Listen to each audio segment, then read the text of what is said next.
The City of London has been the centre of Britain's economic and commercial activity for centuries, with many of the largest and wealthiest companies in the world choosing to locate their headquarters in the nation's capital to this day.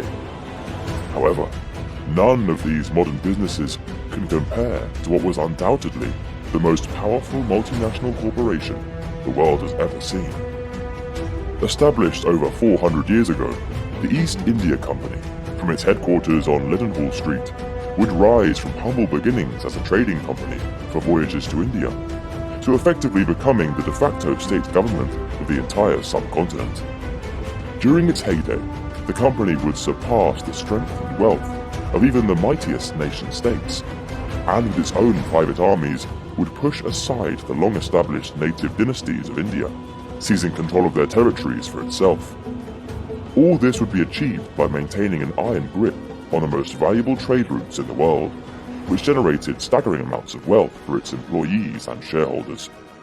But how did this private corporation come to rule over one of the largest and richest regions on Earth in the first place? This is the history of the East India Company.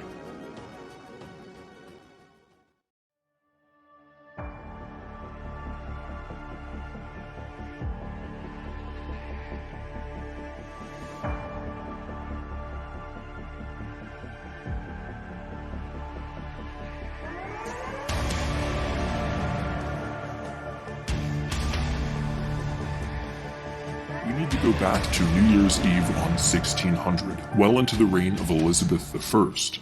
It was her signature on a royal charter granted to a group of adventure merchants, later known as the East India Company, that would change the destinies of two nations forever. However, at the time, the company's leaders were not yet interested in trading directly with the reigning Indian power of the time. Instead, they focused on competing with the Dutch, French, and Portuguese in the East Indies. But over time, the East India Company, after being driven out of the East Indies, shifted its focus onto the Indian subcontinent. In 1640, a company representative succeeded in securing a grant of land in southern India, a pivotal moment, as it marked the first time that Indian land was owned directly by the English. It was on this land that they constructed Fort St. George. The settlement that grew around this region became the thriving city of Madras. The company-owned forts and settlements sprang up all over the Indian subcontinent. The English became a leading exporter of spices, which, in the words of Brian Gardner, author of the East India Company, had a considerable place in life. Men were prepared to die in search of them, and many did. No gift was more acceptable, and to be well supplied was a mark of status. Wealth could be measured in spices. The French, Danish, and Dutch all became similarly active in Indian affairs from the 17th century onwards, with the Portuguese already established in the region.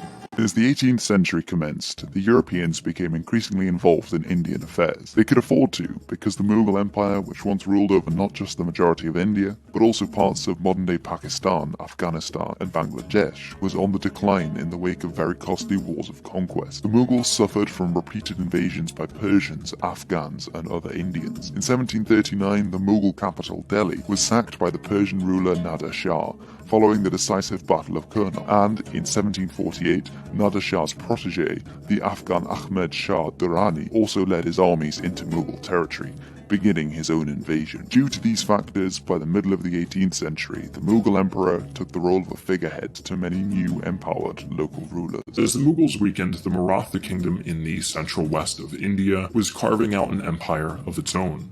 Despite never eclipsing the Mughal Empire at its height, the Maratha Empire remained as a dominant power in India for another 80 years or so. As all of this was happening, the East India Company began to overshadow its European competitors, devoting substantial profits to raising a private army in an effort to contend with the Maratha Empire and Bengal. By now, the East India Company benefited greatly from the country's imposing navy, which enabled it to ferry more and more men to India than its European competitors. As much as the company's military aided in its growth, it was the laissez-faire policy that won over many local rulers to their side, many of whom benefited financially from their dealings with the company and did not perceive their sovereignty to be at risk. Of all the Europeans who had established themselves in India, the British and French based in the south were now preeminent, but under the of Robert Clive. Having joined the company at just 20 years of age, Clive quickly rose through the ranks during the late 1740s, and by the early 1750s had become a senior officer within its operations in India. By this point, the company had recruited thousands of British and Irish soldiers for its own private army, and had gained allies amongst the smaller states of India, through which it could call on for reinforcements in the event of military engagements. It was this military power that Clive would learn to mastermind and subsequently deploy in a strategic move against the Nawab of Bengal in 1757. The Battle of Plassey, which was fought that year, saw a small British force, aided by modern artillery and rifles, defeat a numerically superior Bengalese army, numbering in the tens of thousands. Victory at Plassey allowed Clive and the East India Company to take control over the extensive region of Bengal in the years that followed.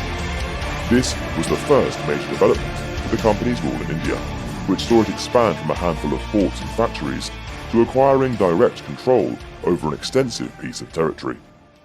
Assert control over much of the Indian subcontinent unchecked through direct territorial possession or indirect tributary arrangements. During the British advance into the Indian heartland, it encountered staunch resistance from the Sikh Empire and other Indian states not interested in doing business with the English. The Duke of Wellington, who would later go on to defeat Napoleon, won several victories against these states while aiding his brother Richard Wellesley, who acted as Governor-General of India.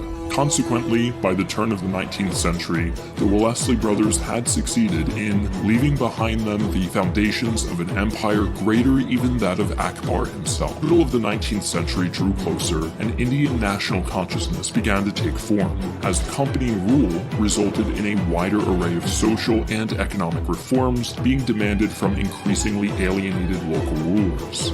These sentiments culminated in the Indian Rebellion of 1857, also known as the Sepoy Mutiny, which was brutally suppressed and concluded with the formal dissolution of the Mughal Empire and the transfer of power from the British East India Company to Britain itself.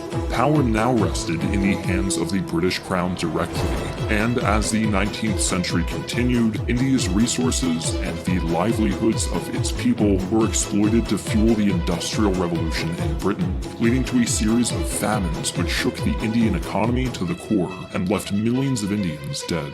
One thing was certain: the British Empire now had millions of new subjects under its rule in India, and imperial expansion wouldn't stop there. To conclude, the political vacuum left by the Mughal Empire in the wake of repeated invasions, the failure of other Indian states, particularly the Maratha Empire, to fill that vacuum and unify India, the failure of other European powers to stop the British, Britain's military and industrial superiority, and the governing policy of the East India Company allowed Britain to take over the Indian subcontinent.